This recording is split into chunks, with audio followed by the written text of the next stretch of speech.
ইসলামী নীতিমালার চোখে শ্রম আর নিয়োগের সম্পর্কটা ঠিক কেমন হওয়া উচিত? আচ্ছা, চলুন আজকের এই আলোচনায় আমরা এর একেবারে ফাউন্ডেশনাল বা মূল ভিত্তিগুলো নিয়ে কথা বলি। আচ্ছা, একটা আদর্শ কর্ম সম্পর্কের কথা যদি আমরা ভাবি, মানে এমপ্লয়ার আর এমপ্লয়ির মধ্যে, তার আসল উপাদানগুলো কি হতে পারে, মানে যা সব সময় সব যুগেই জরুরি। তো আজকের আলোচনাটা কিন্তু এই প্রশ্নকে ঘিরেই। তো সবকিছু শুরু কিন্তু কর্মীকে দিয়েই। ইসলামিক দৃষ্টিকোণ থেকে যদি দেখি, একজন আদর্শ কর্মীর দুটো প্রধান গুণ থাকতেই হবে, দুটো স্তম্ভের মতো। এক, শক্তি, আর দুই, বিশ্বস্ততা।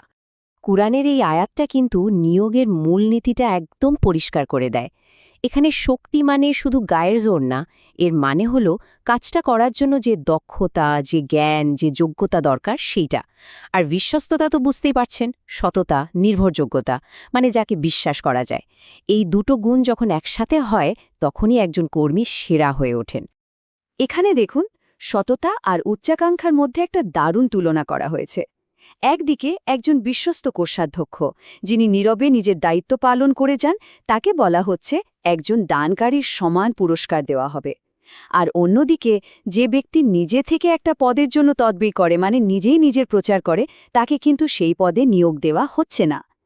এর থেকে সবচেয়ে বড় শিক্ষাটা হলো দায়িত্ববোধ আর সততার মূল্য কিন্তু নিজের প্রচার করার থেকে অনেক বেশি। আর হ্যাঁ, একটা কথা মনে রাখা খুবই জরুরি, কোনো সৎ কাজই ছোট না। ভাবুন তো, হাদিসে বলা হচ্ছে আল্লাহ এমন কোনো নবী পাঠাননি যিনি রাখালের কাজ করেননি, মানে বকরি চড়াননি। স্বয়ং নবী মোহাম্মদ সাল্লাল্লাহু আলাইহি সাল্লাম নিজেও কিন্তু মক্কাবাসীদের বকরি চড়াতেন। এর থেকে বড় প্রমাণ আর কি হতে পারে যে সব ধরনের সৎ শ্রমই আসলে সম্মানিত এবং মর্যাদাপূর্ণ। আচ্ছা, কর্মের গুণাবলী তো বোঝা গেল। এবার চলুন নিয়োগের চুক্তির দিকটা একটু দেখি, আর দেখব যে এই নীতিমালাগুলো আসলে কতটা ফ্লেক্সিবল বা নমনীয় হতে পারে। হিজরতের সময়ের এই ঘটনাটা একবার ভাবুন, কি কঠিন একটা পরিস্থিতি। নবী সাল্লাল্লাহু আলাইহি ওয়াসাল্লাম এবং আবু বকর রার তখন একজন পথপ্রদর্শক দরকার। তারা এমন একজনকে ভাড়া করলেন যিনি ওই পথের ব্যাপারে একেবারে বিশেষজ্ঞ। মজার ব্যাপার হলো, তিনি কিন্তু মুসলিম ছিলেন না। তবুও তার দক্ষতার উপর ভরসা করে তারা নিজেদের জীবন আর বাহন তার হাতে তুলে দিয়েছিলেন। এর মানেটা কি দাঁড়ালো? নিয়োগের ক্ষেত্রে মূল বিবেচ্য বিষয় হল দক্ষতা আর নির্ভরযোগ্যতা, পরিচয় বা ধর্ম নয়। চুক্তি যে কতটা ফ্লেক্সিবল হতে পারে তার আরেকটা দারুণ উদাহরণ কিন্তু নবী মুসা আলাইহিসসালামের ঘটনা। তাকে একটা নির্দিষ্ট সময়ের জন্য নিয়োগ দেওয়া হয়েছিল, কিন্তু তার কাজের কোনো লম্বাচড়া লিস্ট বা তালিকা ছিল না। এর থেকে আমরা কি শিখলাম?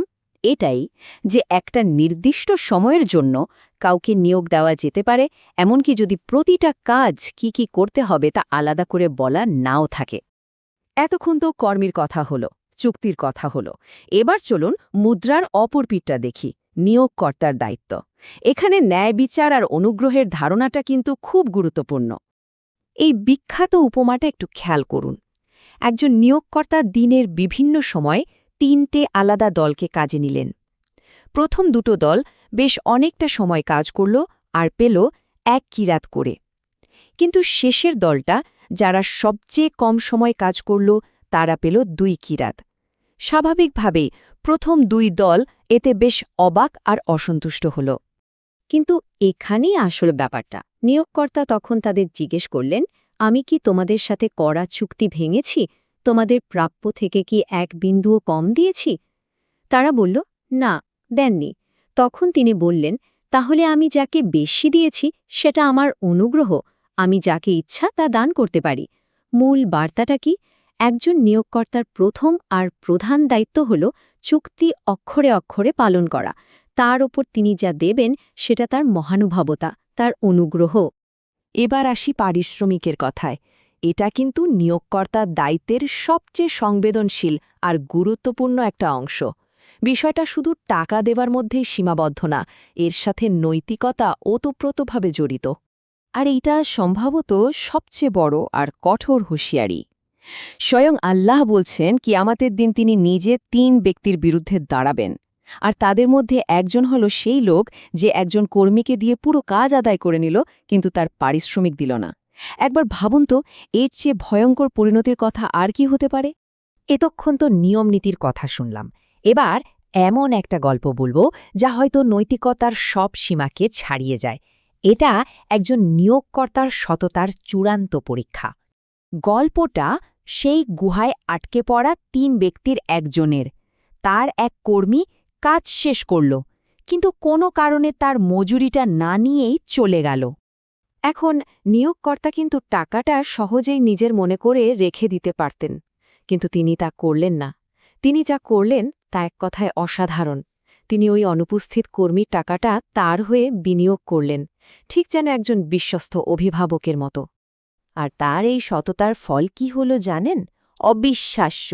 ওই সামান্য পারিশ্রমিক সময়ের সাথে সাথে বাড়তে বাড়তে উট, গরু, ছাগলের পালে ভরে গেল। এক কথায় এক বিশাল সম্পদে পরিণত হল।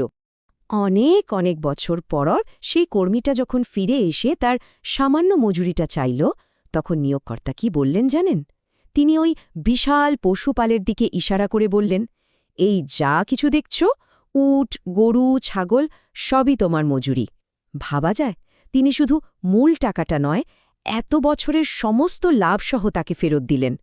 সততার এর চেয়ে বড় উদাহরণ আর কি হতে পারে? তো এই পুরো আলোচনাটা আমাদের একটা গভীর প্রশ্নের মুখোমুখি করে, তাই না?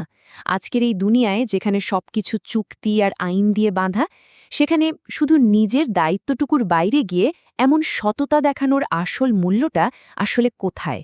এই প্রশ্নটা না হয় আমাদের সবার ভাবনার জন্য তোলা থাকলো।